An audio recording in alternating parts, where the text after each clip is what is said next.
یہ خلافت راشدہ کا سنہری دور تھا۔ امیر المؤمنین حضرت سیدنا عمر فاروق رضی اللہ تعالی عنہ مدینہ کی گلیوں میں رات کی تاریکیوں میں چکر لگایا کرتے تھے تاکہ اپنی رعایا کی حالات کو اپنی آنکھوں سے دیکھ سکے۔ ایک رات آپ اپنے خادم حضرت اسلم رضی اللہ تعالی عنہ کے ساتھ شہر سے باہر نکلے تو ایک خیمے کے قریب جا کر پہنچا تو بچوں کے رونے کی آوازیں سنائی دی اور سسکنے کی آوازیں سنائی دی۔ حضرت عمر فاروق رضی اللہ تعالی عنہ رک گئے اور اس خیمے کے قریب جا کر کیا دیکھتے ہیں کہ ایک عورت ایک ہانڈی میں، جس ہانڈی کے اندر خالی پانی تھا وہ ابل رہا تھا، اس میں چمچ چلا رہی تھی اور بچے اس کے برابر میں رو رہے تھے، وہ بھوکے پیاسے تھے۔ آپ رضی اللہ تعالیٰ عنہ نے نرم آواز سے اس عورت سے پوچھا کہ یہ بچے کیوں رو رہے ہیں؟ اس عورت نے درد بھرے لہجے میں جواب دیا کہ امیر المؤمنین، ہمارے گھر میں 3 دن سے کوئی کھانا نہیں پکا اور اس ہانڈی کے اندر میں نے پتھر اور پانی ڈالا ہے تاکہ بچوں کو لگے کہ شاید کھانا پک رہا ہے اور اس انتظار میں وہ سو جائے۔ تو یہ سن کر حضرت عمر فاروق رضی اللہ تعالیٰ عنہ نے اس عورت سے پوچھا کہ کیا آپ نے اپنی حالت امیر المؤمنین حضرت عمر فاروق کے پاس پہنچائی ہے؟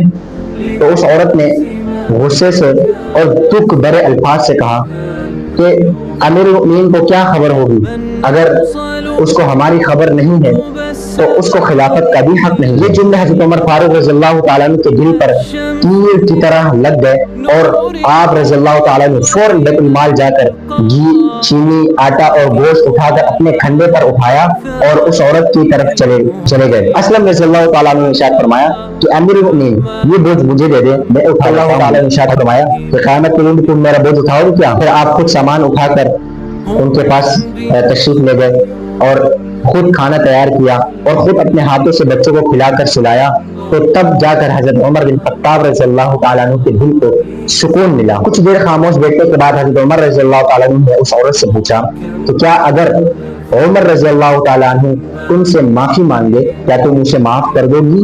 تو اس عورت نے جواب دیا کہ وہ ذمہ دار انسان ہے، میں اسے کبھی معاف نہیں کروں گا۔ تو حضرت عمر رضی اللہ تعالیٰ عنہ نے نہ اپنی صفائی دی، نہ اپنے آپ کو ظاہر کیا، بلکہ عاجزی کے ساتھ اس عورت سے کہا کہ اتنا احسان کر دو کہ حضرت عمر رضی اللہ تعالیٰ عنہ کو معاف کر دو۔ تو اس عورت نے کہا کہ اگر تم کہتے ہو تو میں معاف کر دیتی ہوں۔ روایت میں آتا ہے کہ حضرت عمر رضی اللہ تعالیٰ عنہ نے اس معاف کرنے کو اپنے اوپر احسان اور نعمت سمجھا کہ ایک بھوکی ماں اور بھوکے بچوں نے اسے معاف کر دیا۔ یہی تھا جواب دہی کا احساس، یہی تھی وہ حکمرانی جس میں اقتدار نہیں بلکہ خدمت بولتی ہے۔ اس سے ہمیں سبق ملتا ہے کہ منصب جتنا بھی بڑا ہو لیکن عاجزی ہمیشہ اپنے اندر رکھنی چاہیے۔ رعایت کی خدمت بھی اصل طاقت ہے۔ اگر کسی کا حق رہ جائے تو معافی مانگنے میں دیر نہیں کرنی چاہیے، اور معافی مانگنے سے عزت اور بڑھتی ہے نہ کہ گھٹتی ہے، اور حکمرانی عزت لینے کا نام نہیں بلکہ اپنے رعایت کی خدمت کرنے کا نام ہے۔ اگر یہ پیغام آپ کو اچھا لگا ہو تو اس پیغام کو اپنے ساتھیوں کے ساتھ شیئر کریں اور دعا میں یاد رکھیں۔ السلام علیکم ورحمۃ اللہ وبرکاتہ۔